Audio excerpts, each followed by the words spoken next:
Hey, what's up? It is the ManFUzed Podcast. We are back in 2023. I am Kay Lee, audio producer, voice artist, your host. My co-host sitting next to me, one of my best friends, Ben H. What's up, everybody? Happy 2023. Yeah, your 2023 starting off good, Ben?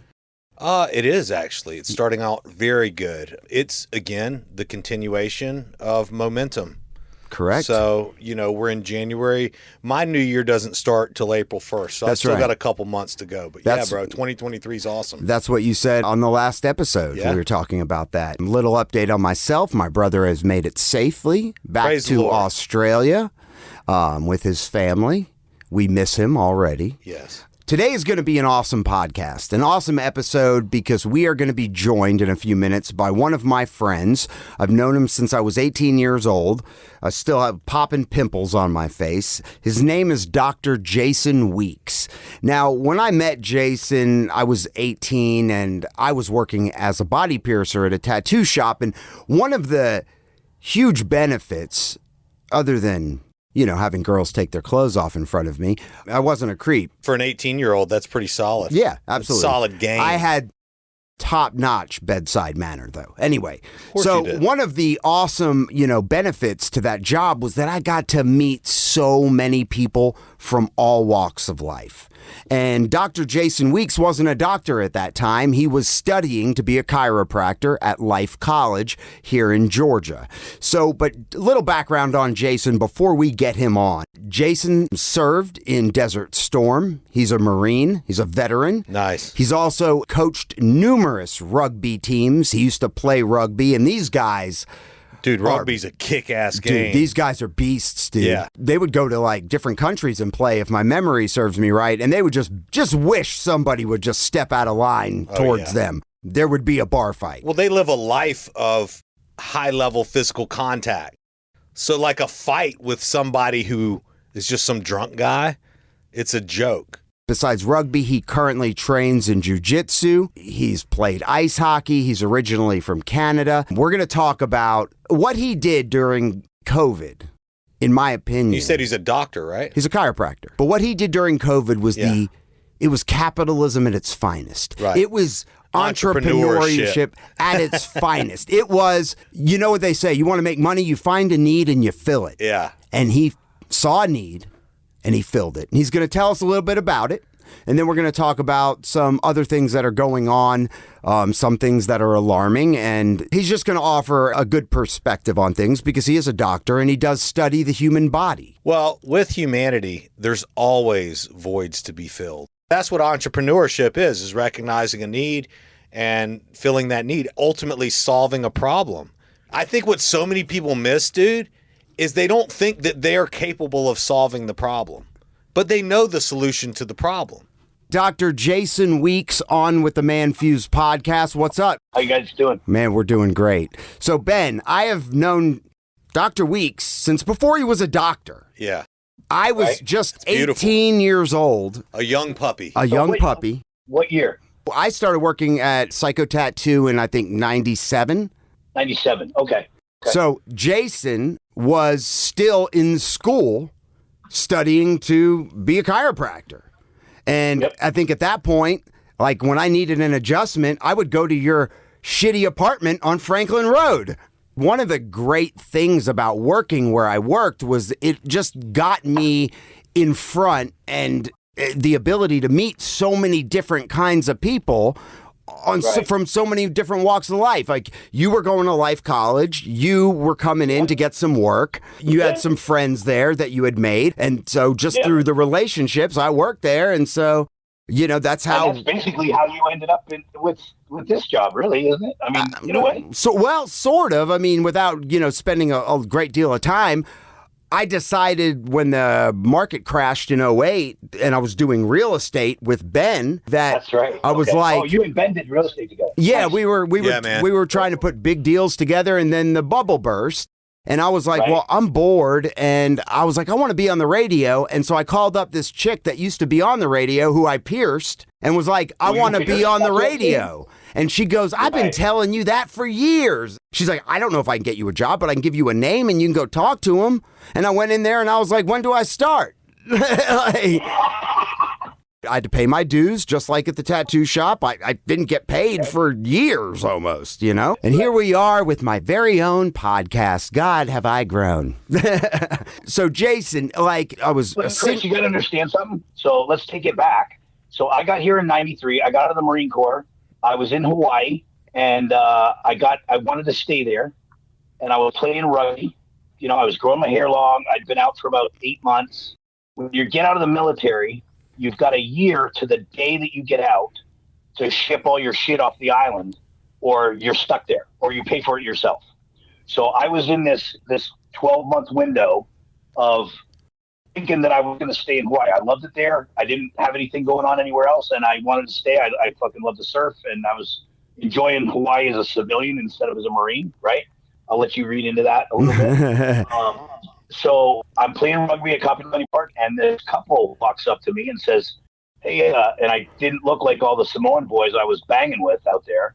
And they said, what are you doing? I got some dreadlocks by then and remember the sideburns and shit? Of course. They walked up to me and they said, what are you doing? And I said, what do you mean, what am I doing? And they had just graduated from life. They were a couple, and they were in-laws timeshare that was given to them as a graduation present for graduating from life. And they said, well, I played rugby at Life on a scholarship, and I just watched you play. You ever thought about being a chiropractor? And I went, I've been to a chiropractor, but I never thought about being a chiropractor. You can get a rugby scholarship there, and you ought to think about it. And here's the information. And back then, dude, we're pre-internet. We're pre-email. Like, this is 92. So you had to apply for a admissions package by mail. Oh, wow. Like, I had to wait for it to come in the mail and shit. Like, that's how long we're going. Carrier back, right? pigeon. But that happened, and that's how I ended up in Atlanta. So I got here in 93, in August of 93. I think I walked into Psycho in 95. Okay. And met Parsons. Gotcha. And then you came along after. So I was in and out of there. Parsons ended up being a buddy of mine. Yep. We connected a little bit, right? So he was not just my tattoo artist, but a buddy. It's a crazy web, bro. It is. And Ben served in Operation Iraqi Freedom, and so he's a veteran also.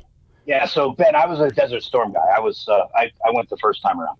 I appreciate your service, man. And Desert Storm is an interesting conflict. I know a little bit about it because I was over there in OIF 1 and 2 because we studied it. I was military intelligence and attached to the 3rd Infantry Division for the invasion for OIF 1 and 2. No, so I was in Heidelberg, Germany, and I attached to the 3rd Infantry Division for the invasion from Kuwait into Iraq.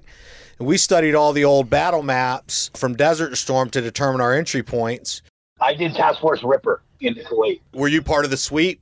Yeah, it was 1st Marine Division. We took El Jabber on the way in. You ever see Jarhead? Yeah, I know Al Jabber too. Absolutely. So that was killer. Airfield, that was us. That was a big combat part of Desert Storm. That's the scene where the sniper tries to take the shot and the major comes in and stands him down. Yeah. So the funny thing about that is that when I saw that movie, that scene is, if it kept going in real time, that major tells him to stand down.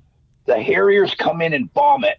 We had Cobra escort right behind those Harriers, and we dropped the security platoons to secure that airfield. And the Harriers hit the airfield with CBUs. Which that's a jet dropping bombs.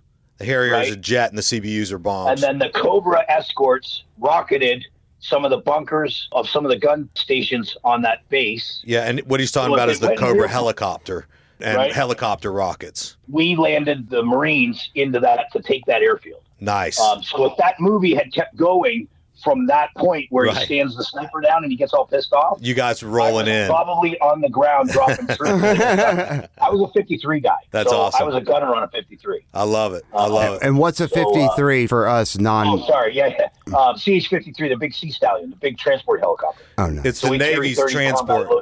Yeah, it's the one that they take off from the ships. Right. At that point, I think we were as far north as Ras Tanura, Ras El Gar. We just kept going further and further north until we were right on the border, and then we just launched off the border. Well, I know you guys were disappointed when the stop order was submitted there for the back off. That was a big disappointment for a lot of people who were there. You guys had them in a situation where it would have been so easy at that point to just keep going. You know what's funny, though? That actually was Powell and Schwarzkopf's best decision they ever made. Leaving Saddam there was actually the best thing that they could have done. People don't understand that. He's the only one that can control those Shias and Sunnis dynamic with. I know about that. Listen, I know you do. Basically, what we did was we demilled him. Yeah. We took away every asset that he had, smashed him into the ground. Yeah. He had nothing, so now he's all no airspace. That was crazy. Airspace, no nothing. And so now what's he going to do? He's no threat to us. Yeah. He's a threat to his own people because he lied to them and they believed it. Right. So, and we kind of needed him to believe it because they're nuts and they fight each other no matter what. They sure do. He was actually better for that country. I hate to say it because the guy was a bad dude, but they don't understand anything else. Right. That's what they know. Yeah, I worked at Abu Ghraib for about 3 months as an interrogator of Saddam Fedayeen and Republic Guard. And before or after everybody got balled up for... I was there before. I was there during that time. So that's when I was there. Yeah. So that's when I was... Damn. But what people don't understand, man, is we had like 300 soldiers and like 10,000 prisoners. And, you know, those MPs were doing some fucked up shit late night, you know what I mean, or whatever. A lot of us had no idea any of that stuff was going on. Really? Yeah. But, you know, I mean, as far as tough situation is concerned, you can imagine what the enemy wants to do to break out 10,000 soldiers, knowing that we only have, you know, 300 or 400 soldiers. People staffing it. Right. And it's all mixed. So it's, you know, we've got a Ranger platoon. We got, we got people from, you know, multiple different units. People tapped in from everywhere that are getting bullshit duty because they put a number up. Cooks TDY. You got mechanics TDY that are just filling a billet. Dude, right? we had National Guard up in there from like Utah. We had what was the chick's name that got in all the trouble that like was making them stand naked? I don't remember. She was an MP private. You know, the shit rolls downhill. Yeah, it's not like her staff officers didn't know what was going on. You know, anybody's best guess. I guess the courts have decided what they decided. But I was there, and the reason I say that is to say that I was able to talk with a lot of these people directly, and it was their freedom ultimately on the line as I was talking to them and asking them questions. And so I got to know a lot of them really well, and it is a different mindset. Completely. But a lot of them, obviously, were glad that we were there. Even the ones that were in Abu Ghraib? Well, they weren't glad to be at Abu Ghraib, but the story was, hey, we're happy that the Americans are here, this, that, and the other thing. But no, we would go out and pick up entire streets full of people, you know, whole neighborhood, basically. And yeah, and that's why we had so many prisoners. We were picking up everybody, interrogating everybody. I mean, it was tense. How long were they being held when you swept them up like that? It would depend. I mean, you know, we would try to process them in and out as quickly as possible, 3 weeks to a month. God, I'd be pissed the hell off. Yeah. So you're really creating the enemy. Honestly, you're manufacturing the enemy. Yeah, we're good at that. One of the frustrating things of serving in combat is when you're doing things and you see what's happening and it's not what you thought it was, but you still have to follow orders and still have to be with the mission and stuff like that. And you're like, wow, I kind of see the bigger picture now and I don't really like it because, you know, my buddies are getting killed out here. We're supposed to be doing things that don't get our guys killed. You know what I mean? Yeah. Well, we got lucky. I mean, so our conflict was 6 days. I mean, we sat longer than we thought, and they let the Marines off the leash and everybody else, and it was over quickly. You're right. We wanted to go all the way, but in looking back in hindsight, they made the right call. You're one of the few people that got to run like a sick mission in there and get one in. You got one in. No, we were lucky, man. Like the aviation side is all about your maintenance stuff. So if you got up airplanes, you get the frags. That's right, man. So we got lucky in that regard. We had a good maintenance record. I was a hustler over there. So if you needed anything, I was. Me too, man. I was that guy too. Didn't matter if it was a woman.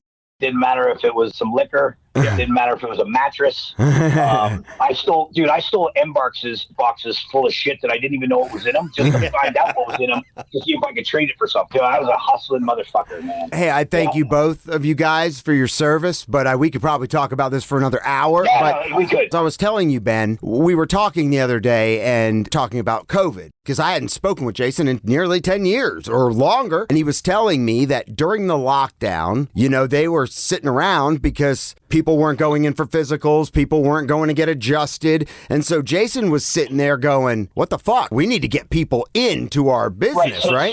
So the good thing for us was they didn't shut us down. We were essential, but everybody was under a rock. And everybody's scared to go out and wear masks and all that stuff. So, yeah, the office stayed open, but you know, the patient volume went down, and we're in the car accident business for the most part, right? So there were nobody on the roads. So the accident volume went down. So the office got quiet. The first thing that popped up was the first bit of testing that was available to the public was antibody testing. And that's where they prick your finger and they test for antibodies. Right. Well, That's not an effective test for an acute infection. So you can't tell if you have it. You can tell that you had it. Correct. Right? But that was the only rapid test that was on the market at the time. We ordered a bunch of those. We put out an email blast to all our patients and we said, hey, we're doing rapid testing here. And I'll be honest with you, we didn't really understand it. We knew what the test was. We understood the premise of antibody testing, but the timeline was really fuzzy. And by timeline, I mean, there were 2 separate antibodies that would test. And one meant that you had an active infection, but that wouldn't show up for probably 10 days into your actual infection cycle. Right. And then the second one, IgG and IgM. So one of the IgGs, what the IgG told you that you had an active infection going on. All right. That wouldn't show up about 10 days in. So just because you were IgG didn't mean you were acutely infected. It meant that you were about 10 days into the cycle. So we had people that were asymptomatic, but were popping antibodies. Right. And that was really the best position that you could be in, because if you didn't know it, you weren't sick. Anyway, we started doing the antibody testing because it's the only rapid test available. And bro, we went viral. Right. So now my office is full of antibody testing patients. They're coming in. We're charging $40. My chiro patients that were willing to come in are now looking over their shoulder going, what the fuck are all these people doing here? And you got to understand, this is in the beginning when everybody was terrified. Right. So fear. We're trying to lure. People were crazy. And so we would give them instructions. This is how it went. We'd give them instructions and we'd say, okay, here's an online appointment calendar. Gotcha. Book your appointment. We're booking appointments every 5 minutes because the test takes 2 minutes. We were setting 5-minute increments and we're packed. So I put it out to my own patients. My own patients started putting it out. And the next thing you know, my days are booking out completely. And they're not even my patients. They're people that just want to come in and get tested. Some of them are curious. Some of them are sick. When they book their appointment, they get an automated text that would give them instructions that would say, text us when you get here. We'll tell you when to come in. That was our way of trying to keep people away from each other as much as we could. And dude, people don't follow instructions. They'd walk into the office and then they get mad that there were people in the office so that they could come in and get a test without being exposed to anybody else. And I'm like, follow the fucking instructions, you fucking jerk off. And they go, what's wrong with you coming in here giving my staff a hard time? Yeah, we're exposed to you, dickhead. You know, I'm trying to help you, and now you're yelling at my staff. Yeah. So get the fuck out. Exactly. Get out. You can't talk to me like that. And I'm like, yes, I can. Get the fuck out. Because I was dealing with that all day. And now I got a problem. Because now my chiro patients are going, I'm not fucking going back in there. There's all these people here, and some of them are sick, or they might be sick, or they're getting tested. Yeah, I'm going to get tested, and I'm catching COVID. Right, dude. And meanwhile, we're doing 120 tests a day, and we're making good money. So right. And I'm not afraid of it. Maybe I was too stupid to be afraid of it in the beginning. I'm making money, and I'm helping people, and I'm providing a service that nobody else has access to. I mean, we were doing it before anybody. The hospitals were barely doing antigen testing yet. That was a nightmare because the only people that could get anywhere near the hospital for a test, really, really sick people. Right. I remember our associate doctor here had a heart palpitation one day.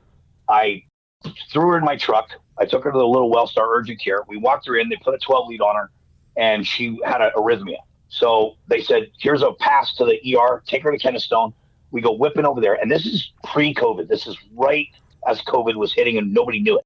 And I walk her into the hospital, and I remember looking in the waiting room, and it was overflowing. She's a heart patient, and they're expecting her. So they take her right in and triage her. And I'm standing in the front hall at Kennestone, and I look over in the waiting room, and there's people shivering. There was a family. They had this white sheet over top of them, and the sheet was just shaking. Wow. And I'm looking around, and I'm like, holy shit, dude. Did it look like something out of Outbreak, the movie? Yes. But no one knew what COVID was. Right. COVID wasn't a thing. Nobody knew the word. Nobody knew anything. But that was fucking COVID. They were sick. This was not I got normal. sick like September or something. No, it was December. No, I got sick in September, though, before COVID-19. Oh, okay. Yeah, I got sick early.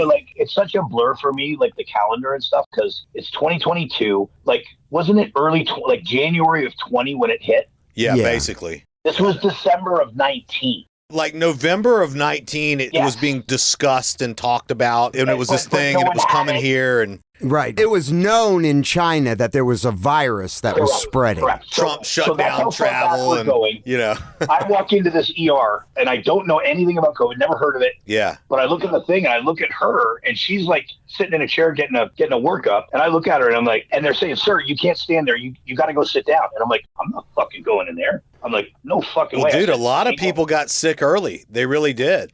A lot of people got sick early. It was here before they said it. Correct. That's what I'm getting at. Yeah. Is that I knew that was fucked up. Yep. And I knew that I wasn't going in there and sitting next to somebody that had a sheet over him and the sheet was trembling. Right. I'm like, I said, Shaniqua, call me when you need me. I'm fucking back. I'm out. I'm out. Done. I ain't going in there. I'm not sick. I ain't getting sick. And I'm sorry you're going through a hard thing, but you're on your own. So, I called her husband and shit. I said, hey, but he had kids. He was at home with the kids. COVID fuck families up. Yeah. The husband comes home and the wife stuffs him in the basement, throws the fucking plate of food under the door and won't let him come up. And dude, families were looking at each other sideways and shit. And oh, yeah. It was crazy.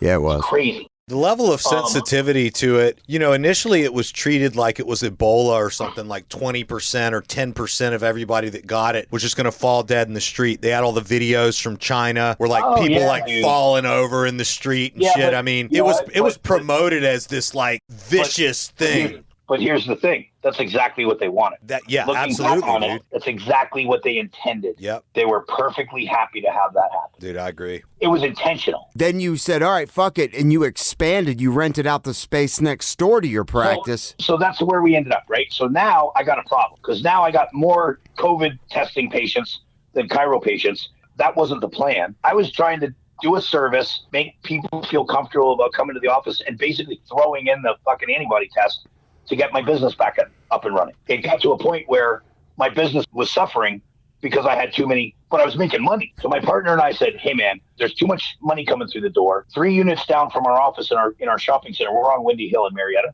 We called our property manager and we said, hey, there's an empty unit. We'd like to take it. We're not signing a lease because we don't know how long this is going to last. And we went month to month. He rented it to us for $800. It had sat empty for months and we set up shop.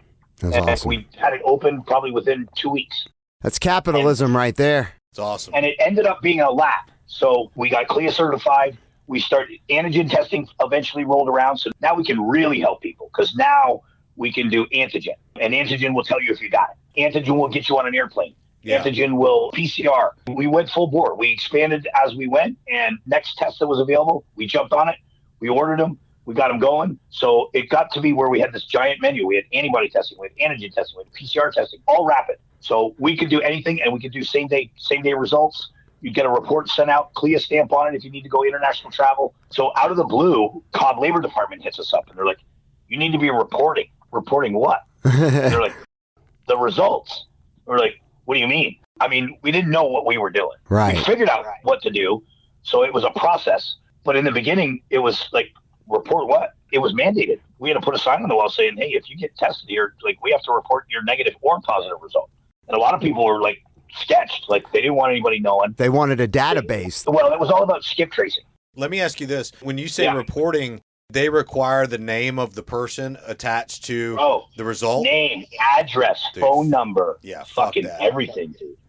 They wanted to know where that person was. So we're providers, right? So what's our first question when Dr. Janet Memark, she's the Cobb Public Health Director, and she calls me and says, you need to start reporting, and you need to do it now. You're federally mandated. I'm like, okay, right on. We'll do what we got to do. But what about HIPAA? She goes, CARE HIPAA doesn't apply. Privacy protection. So I can't legally supply anybody's health information or personal information without written permission. And we weren't doing HIPAA. So we weren't having a release sign, and we were just testing them and sending them on their way. Right. And giving them a report. Right. So now I'm like, well, what about HIPAA? HIPAA's exempt.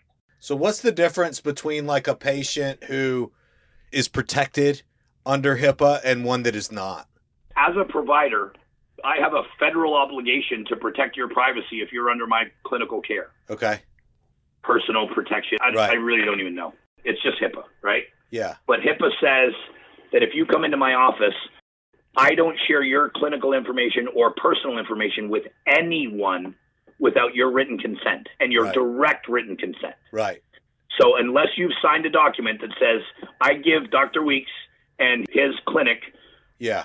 You got to sign something giving you permission to release the Right. information. So the immediate thing is, if I've got the Cobb County Public Health Director Saying calling you me, gotta do telling me something. that I have to share information, It's like, hey, lady, HIPAA's bigger than Cobb County. I'm like, whoa, what Yeah. about HIPAA? And she Right. said HIPAA doesn't apply, and I'm like, I need that in writing.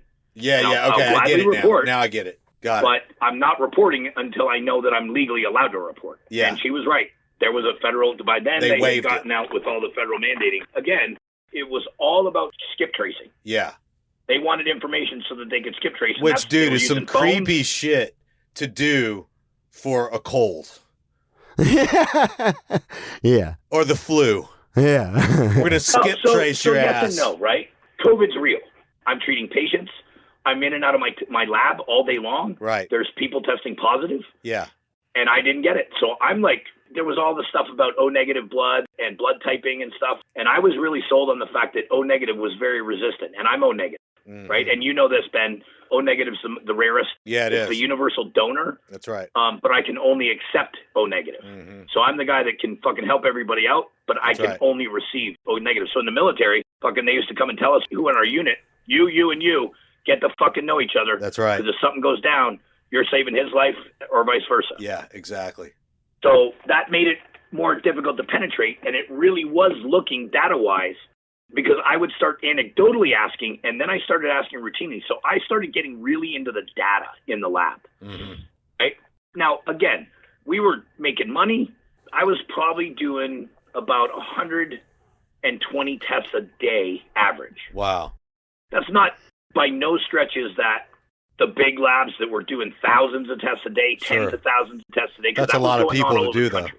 You know. Hospitals, all that shit, right? Yeah. But I felt like I had a pretty good data set of my community, at least, in regards to positive percentages, in regards to antibody testing, and I started kind of getting deeper into it and started like, okay, well, wait a minute. What if there is something to this blood typing? Is it in fact? And it turned out that was in fact a thing. So I started anecdotally asking when I was in and out of there. If somebody was negative, I'd say, what's your blood type? A lot of people don't know their blood type. If you're military, you have to know it. We all know that, Ben, right? Yep. But a lot of people have no idea. So guess what that led to? Blood test. We ordered blood typing kits because that was another source of revenue. People wanted to know what their blood type was. Well, now's the time to know, right? So we'd sell them a fucking $60 blood type kit Right. just so that they would know. A lot of it was just morbid curiosity. Why am I antibody positive and I didn't get sick? A lot of that. Okay, well, what blood type are you? Oh, you're O negative. That's interesting. So you're antibody positive, which means you've been exposed. You're negative for active antigen COVID, but you're antibody positive, which means you've either had it or you've been exposed to it and you didn't get symptoms, and your blood type's O negative or O something. Interesting. Mhm. And a lot of that was going on. So when people were surmising and coming up with their own stuff, I was looking at real data, and at least and again, this is my opinion, I saw what I saw. So here's another interesting data set. In 2020, when we started, so I think we started testing in April or May of 20, right? And Right. probably through September, we were doing antibody only. And then in September, they started releasing rapid antigens that were available on the market. And boom, the second they were available, boom, we got them. And boom, now we're offering more services. And by that time, I think I was in the standalone lab. Now I've got an actual data set to look at for the remainder of 2020. And this is what made it real. It didn't matter if I saw 10 tests a day, 100 tests a day, or 50 tests a day. The positive percentage was constant, which was really strange to me. Yeah. Why is that? That's It to was do with the 6%. tests, right? It stayed at 6%. It never went above it. Wouldn't that indicate a faulty test? Well, then you look at symptomatic. The majority of people that were coming in and testing positive were sick. Yeah. So no, not really. Okay. Maybe here and there, Right. but most of the people that were testing positive knew they were going to test positive or were scared they were going to test positive Yeah. and did. That make sense? Absolutely. That's 20. I'd say about April of 21, that data set changed. And now all of a sudden it was 14%. Wow. These are real numbers. And again, I'm doing 500-600 tests a week probably, but the numbers stayed the same. Those are huge numbers. Here's the thing. Well, are they? 6% really isn't that big of a deal. We're closing down for 6% of the population. Fuck that, dude. I agree with you there. I'm just saying if there's like a high mortality rate, that could be a lot of bodies, which ultimately it was, right? How many of those 6% a day are dying? Yeah, exactly. So 0.00001. Were people dying? Absolutely. Listen, man, COVID's real. You will not pin me down to say, oh, it's a hoax. I was watching it in real time, but I was watching real numbers from a real data set. I'll go back to it again and reinforce it because there's people are going to listen to this podcast and they're numbers guys or they're CDC or whatever. I saw what I saw. Now, I believe that I had a good bead on what was going on in my community based on the numbers that I was seeing, even though in the big picture of things, that's not a big number. Right. Jumps up to 14% 6 months later. There's something to that. Right. Here's the interesting thing. I worked with bigger labs. So the PCR testing was the next step. So it went antibody, antigen, and then it was rapid PCR. There was always PCR testing available, but rapid PCR was the next thing that I could do, right? So as soon as that became available, we added that in. And the percentages stayed the same. It didn't matter what test it was. There was a lot of talk about PCR being corrupt. So let's take a step back from that. Then you had the phenomenon with the flu numbers. And the antigen test and the PCR test did not have the ability to determine flu versus COVID. So that's where the flu number went. And that's very interesting. And I think the manipulation of the media and the messaging and the narrative, people can handle the truth, right? If the truth is that you can't tell, fine, report that.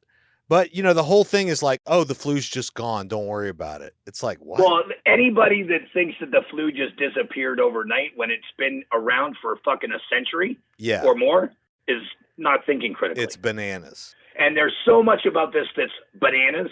I've stopped having any empathy. We can get into the vaccine conversation because I think we're kind of on our way to that. I was just blown away by just the entrepreneurship, having the execution to pull off that you saw a need, you fill it. So just for time purposes, there's a lot going on right now with our athletes. This latest football player that got hit in the chest and went into cardiac arrest.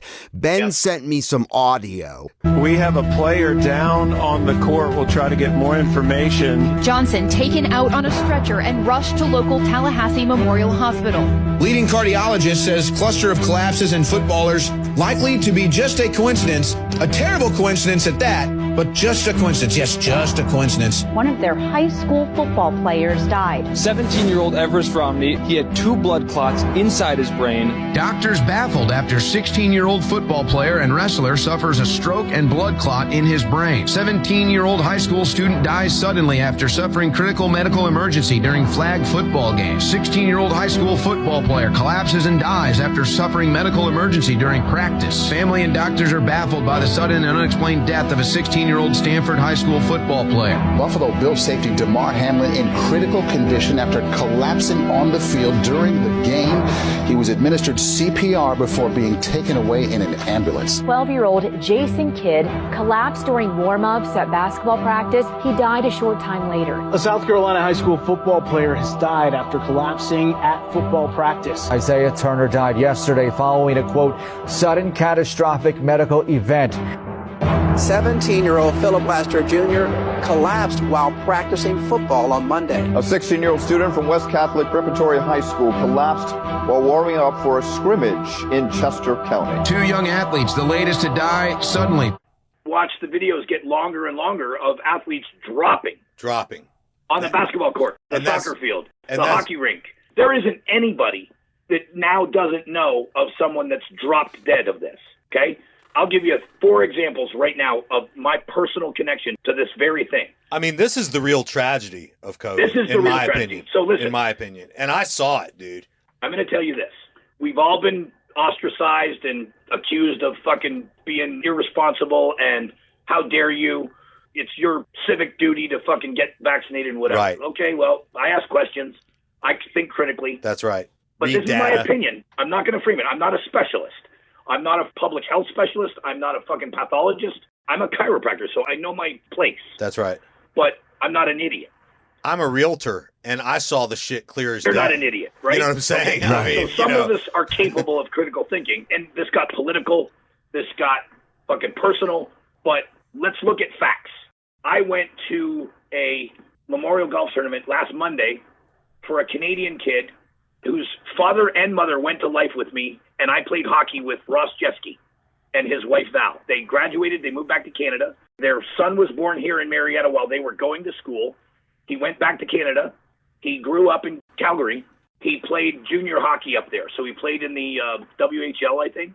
So juniors, but high-level, semi-pro, Right. on his way to the pros. Big time. 27 years old. He was good enough to get a scholarship at University of Wisconsin.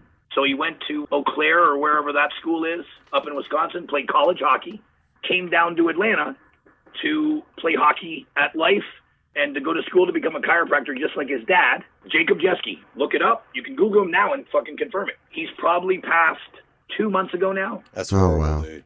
So this kid's a professional hockey player. He played in college. A badass.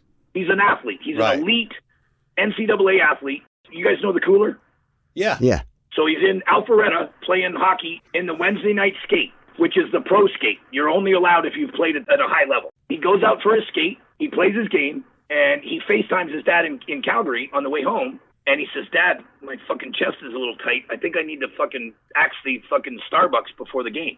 So his dad goes, okay, well, you okay? He's like, yeah, it's just, it's a little weird. But, I'll be all right. Good to talk to you. I love you, Dad. Good night. He goes to bed. And his girlfriend, who's in Calgary, starts calling in the morning, and he's not answering his phone. Shit. And won't pick up his phone. She starts getting a little nervous. She calls the roommate. Jacob's not answering. He goes, yeah, I thought it was funny he didn't come out of his room this morning. She goes, I need you to go check on him. He's fucking dead. And he got vaccinated, I assume. He was in Canada, and you couldn't walk into a rink in Canada without a vaccine. So the Canadians fucking, and look at them. Look at their stats. They're dropping dead left and fucking right. Here's another story. COVID hits, they shut down all the rinks. Canadian kid comes down, plays juniors with some of the kids that I coached at my rink here locally that are playing juniors now. Kept on the ice. Connor decided to go wrestle, and he's wrestling in college now. And he's a badass, by the way. Canada shuts down, so a couple of kids come down from Ontario to get ice time and to play hockey, so they fucking join this team. Then Canada opens back up, so the kid says, hey, man, I'm out. I'm going home. I'm going to go back to play at home. Got to be vaccinated to get in the rink. Yep. Fucking kid drops dead a month after he leaves here. Fuck, dude. That kid's 18 years old. COVID was a little different. Not everybody knows someone that died from COVID. I know a lot of people do. I'm not denying that people died of COVID. There were people that were fucking immunosuppressed. There were people that had comorbidities. COVID killed people. There's no doubt it was real. But then what was killing them? Remdesivir? Yeah. And ventilators? Okay. Were they trying to kill him because they were being bonused? Just said something very important as it pertains to this question. This is an open question to anybody listening too, because I really want to know. And up to this point, and I ask a lot of people this question, do you know anyone who died from COVID at home? Ha ha ha ha. Good fucking question. At home. Have you even heard of anyone dying at home? Good fucking question. Remdesivir is what was killing people in hospitals. Look it up. Well, that and vents. People wouldn't get off the vent. The ventilator was first. Kept them on the vent. Remdesivir and the vent. But it wasn't the vent on its own. It was remdesivir. Do you remember, and I brought this up a couple episodes back or whatever, when Cuomo was in front of that wall of ventilators, pleading with the world to get him more ventilators? Bro, just think. Fucking piece of shit. Just think of the people. I'm surprised he didn't run him for president.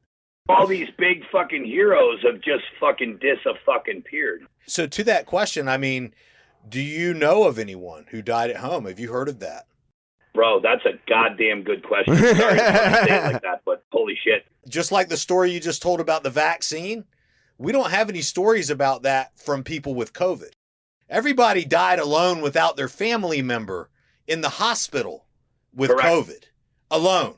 Couldn't talk to the doctor. No choice of drugs. Took a big fucking bonus. 40 G's, right?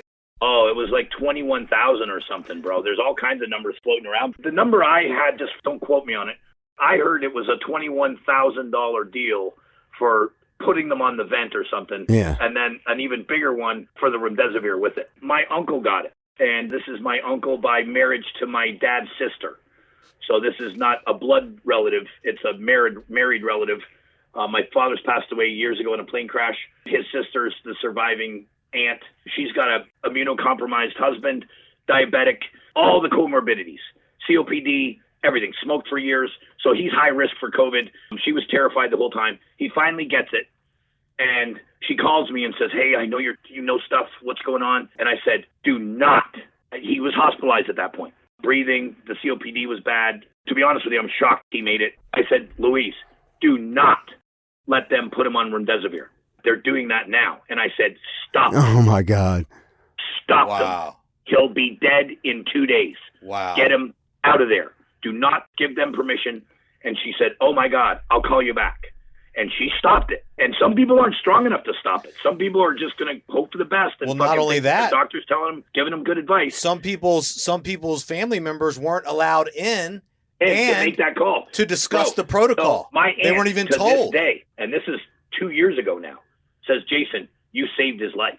Yeah. Damn. And I said, Louise, I will look you in the eye and take credit for saving his life. I know I did. I asked you this question the other day when we were not on mic and recording. I said, Mr. Weeks, I said, you believe this was created in a lab, right? And you said without a doubt, 100%. We'll never know. I think we'll know one day. You think? No, I know.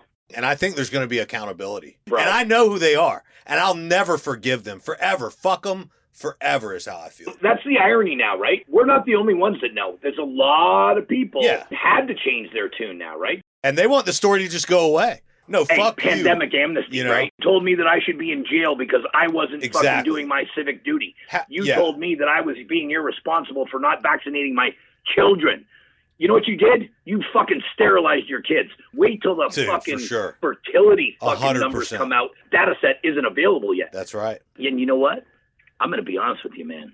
I don't mind the bloodlines fucking terminating. You thought that was in your best interest? You just fucking sterilized your bloodline.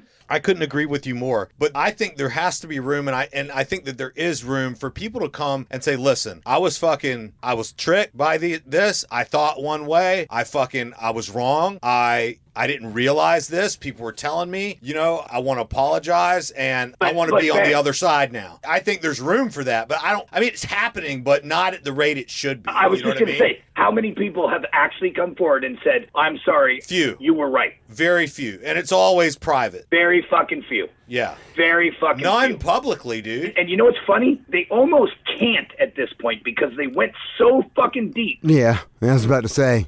99% of them are not willing. There's a few out there that have said, yeah, man, fucking, I regret doing that. Or, yeah, man, I fucking wish I'd have known more. Or, actually, you were right. I wish I'd have listened. Have you heard that? Look at what's going on with the football player? Hamlin. So, look at the dialogue. It's cognitive dissonance. Comedi. Blood trauma to the chest. Really what you believe? No, hell no, dude. It wasn't even that big of a hit, bro. He got up. He popped right up afterwards. Routine fucking football I hit. played football, dude. That was not a massive routine fucking tackle. I played rugby. That was a routine football tackle with chest pads. They turned. There was impact with a twist. That was not anywhere close to the clinical parameters to that diagnosis. They have to have an out because they haven't given anyone else an out, and they're too deep. And they have to disassociate because they would have to admit that they were fucking wrong. And nobody's willing to admit that they were wrong. Jason, what do you think they're going to find if Elon Musk dumps those Twitter files with Fauci? That's any second. We were briefly talking about that also. Dude, there's going to be accountability for this shit. And that's why people need to come forward and say, bro. Yeah, but Ben, is there? I think there is, bro. I do. I have to believe it, dude. I've been hopeful of a lot of things in the last years, whether it was political or anything else, and been sure that accountability was coming. I hope it happens, but I'm not holding my fucking breath, dude. I hear you, man. Ultimately, I'm an optimistic person and I believe in freedom. Let's take one step back. Bill Gates has been telling us to our face since the 80s that he was going to reduce the population and he was going to use vaccines to do it. He lectured the CIA. He lectured fucking WHO. The lectures are out there. He said it to the camera. Right. The population needs to be here. His father was a eugenicist. He said that vaccine was the fucking way he intended to fucking reduce the population. He got kicked out of India. He got kicked out of Africa. He's done what he said he intended to do. He's done it on a global scale now, and people fucking don't want to believe it. Those things happen. Those are facts. You can't get any closer to the truth when he said it to the camera, and the fucking videos are out there. They're scrubbing him now. Right. What do you think the Fauci files are going to show? Fauci was telling his family that masks didn't work and not to bother with them. Fauci was telling people to take ivermectin and fucking HCQ. And then it was no ivermectin. Well, Fauci came on and said, wear a mask. Then he came on and said, don't wear a mask. Then he came back on and said, wear 2 masks. Yeah, but while he was going on telling people to wear masks, he was telling his family and friends not to. Yeah, and that was the puppet show. That was to exert control. How much control do we really have is the way I began to see the situation. Let's test it. Yeah, we're testing it. And if that was the test, what's coming down the pipe? Now they've fine-tuned it. Now they know what they can do. Now they know what people will fucking bend and fucking go running to the fucking to suck the tit. It's true. And fucking do what they're told. And dude, look at what Trudeau's gotten away with in fucking Canada. I grew up in Toronto. Yeah. Dude, I left Canada in '89, and I wouldn't even. First of all, I can't go back because I'm fucking a gangster and fucking I got all kinds of fucking. Well, he's a stated World Economic Forum leader. He's Klaus Schwab's little fucking That's boy. right. And Biden is, walking around Klaus Schwab with the fucking Star Trek shirt on. My orthopedic surgeon, he's the guy I refer all my business to. He's done Connor surgery. He's done mine. He goes and speaks at all the big.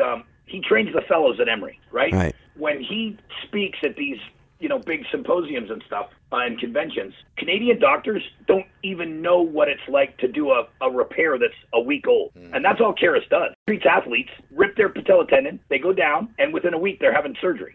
Right. In our system. In Canada, the surgeons have to know how to fucking repair something that's atrophied for 2 years. Jeez. Do their repairs. Wow. So they've got better health care? Go fuck yourselves. You just gave up your guns. 90% of you got vaccinated because daddy told you to. That's right. Look what he did with the fucking trucker caravan. That's right. He took all their money. He shut that whole thing down. He had his fucking RCMP stomping on him with horses and shit. They suck it the fuck up. They're on the tit. I have a Canadian education through high school. While the whole thing happened here, and when they were initiating policies and initiating things, I was so surprised that people were so compliant. I mean, it was a big surprise to me that people were so compliant. And I kind of have a syndrome. I think everybody thinks like me. I don't know what they call that, but... I'm the shit syndrome? No, I just think that what makes sense to me just makes sense. You know? But that's not true at all. If I can see it, then everybody must be able to see it. No. And that's not the case. No. You know what I'm saying? No. But I could see that shit, dude. The guy that just stole the election in Brazil, World Economic Forum puppet. And the thing is that if they can steal an election once and they can get into power, will they ever be taken out? That's the fucking scary thing, dude. Canadians have fucking kept that guy in through 3 election cycles. That's they right. deserve what they're getting. I have no sympathy for them at all. It's unfortunate that it's gotten to this whole thing of conservative versus liberal. Everybody complains about the 2-party system we have. They have got like a 5-party system. Yeah. So they have to collectively fucking cut deals during the election process based on numbers to form a fucking majority. Right. So they're cutting deals with fucking the devil just to fucking get in power and claim the actual prime ministers. Canada's divided. Western Canada, they need to secede and just fucking become the 50th state. As a matter of fact, what really needs to happen is we just need to push the border fucking 100 miles and we'll own Canada anyway. Canada's Tim Horton Donuts and fucking Timmy's. They'd be so happy. Be fucking glad that we were there. The Liberals in fucking Toronto and Ontario will fucking scream like little bitches because they can't. Because they don't have guns. They hate us for having guns. All they'd be able to do is watch us fucking steamroll them. Yeah. I know that you are, you currently still train jiu-jitsu. Do you still? I just got my black belt. Congratulations. In November. Do you keep up with a lot of these athletes, these fighters these days? What do you think about what's been happening with Andrew Tate in Romania? Do you have an opinion on that? I don't think anybody has any question marks about where my politics lie. Right. But that's one so if he's doing what they said he was doing, they need to grab him and do what they got to do. But he called it, bro. And if you don't take a second look at that, did he say some fucking out there things? Yeah, but he was fucking looking for foulers and fucking trying to get attention, and any attention is good attention. Yep. Some of it was a little much. I mean, if the guy's actually guilty of what they're saying, but he said the Matrix is coming, I'm not killing myself. That's right. And everything he said's happened. So, it's true. I mean, hey, man, look, you got Epstein, Ghislaine, none of that's above board. Is she really even in fucking prison? Where's the list? What about Tupac or Biggie? Love to know that Tupac's still around. Yeah, me too, man. That would be awesome. What's your opinion on the Paul brothers? I'm not impressed. You're not? I've been to 2 of their Triller events. I'm close friends with Frank Mir, and so when Mir fought that boxer here on the card at Atlanta at Mercedes-Benz. Uh-huh. And we were next to the Jake Paul suite. He fought Ben Askren and knocked Ben Askren out that night in Atlanta. Okay. Oh, nice. I met all his family. They gave all the fighters club booths at Mercedes-Benz, and the Paul booth was a double booth next to us, and the Mir family was in the booth, in our booth. That was funny. I watched De La Hoya. I watched him doing blow in the fucking hallway. No way. You heard that here on the ManFUzed podcast. I mean, what's he going to do? The moth to the flame. No shit. Who was he supposed to fight where he backed out? You know Jake Paul's big, giant fucking robot? Yeah. That thing is like walking down the hallway between the booths. He actually came in our fucking thing. My old lady was fucking freaking because she's like rubbing up on the giant like transformer robot. The thing's fucking cool, actually. What? As that robot's walking up and down, De La Hoya is fucking standing on the railing and he's talking and he's got a bag in his fucking hand and he's fucking doing key bumps out of it. And I'm like, holy shit. That's crazy. So what does this robot do? But listen, I heard he had a coke problem, but I never expected that he'd be doing coke in fucking front of like everybody. Right. I mean, people had cameras out. He went down to the Triller booth and he was talking shit about Frank Mir. Oh, he's not training. He's going to get beat. Blah, blah, blah. And I think Frank lost that fight to a decision. It was a pretty decent boxer. Frank held his own. You know, Frank's getting a little older and fucking was, you know, taking those Triller fights for the money. Got paid well. And then Jake Paul fought Askren. Am I impressed with their antics and their come up? Not at all. It's great for them. They're making money and, you know, they figured it out, but I don't like them. Damn, that robot is... What does that robot do? That's crazy. I've never heard of the robot. Did you Google it? Yeah. Dude, I mean, it's like a giant fucking live transformer. It's just a big fucking marketing thing, I guess. It's like a big exoskeleton, like Avatar. Huge. Yeah, I know the Pauls are a bit obnoxious. Was it the older brother that got the WWE contract? I personally was impressed when I saw, was it SummerSlam? And I watched, and I'd never seen one of these Paul brothers perform as a WWE wrestler. We all know it's fake, but what those guys do isn't necessarily fake. And I was impressed because I was like, damn, that dude's an athlete. He was doing I'm more impressed by guys that fucking train jiu-jitsu and can fucking choke the life out of you. Yeah. I get that too. He's not beating Anderson Silva if jiu-jitsu's on the table. No. Correct. No. There's no way.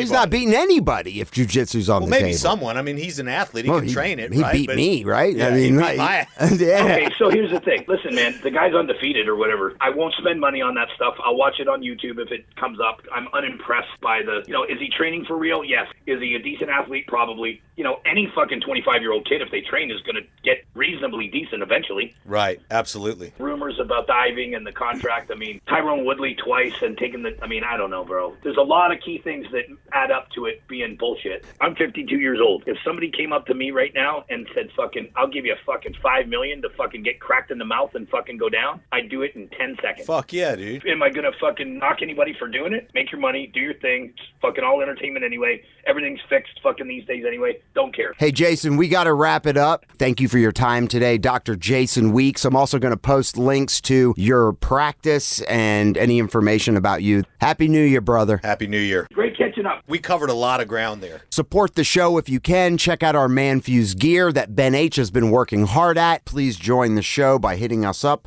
at manfused.com.